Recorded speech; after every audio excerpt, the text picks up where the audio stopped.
Impressionnant, hein. Alors ça, c'est le sommet Russie-Afrique qui s'est tenu à Saint-Pétersbourg hier.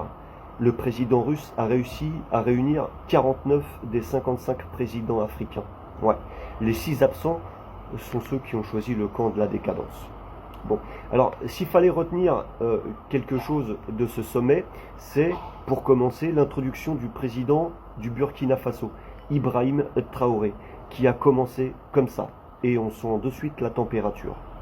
Comment se fait-il que le continent qui possède le plus de ressources naturelles sur cette planète soit aussi celui qui possède les populations les plus pauvres? Il faut que ça change. Bon.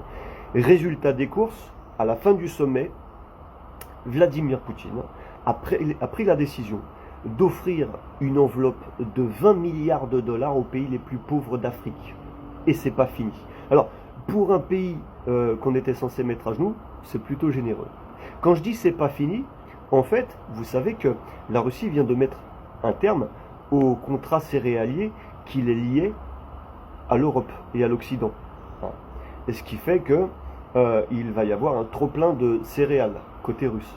Ben, figurez-vous que Vladimir Poutine va offrir des milliards de tonnes de blé aux pays africains qui souffrent de famine. Belle conclusion quand même.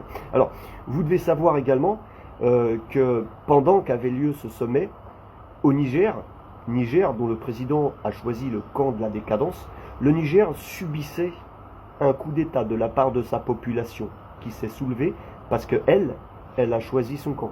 Elle préfère le camp de l'Est. Voilà. Mais un petit cœur pour les informations.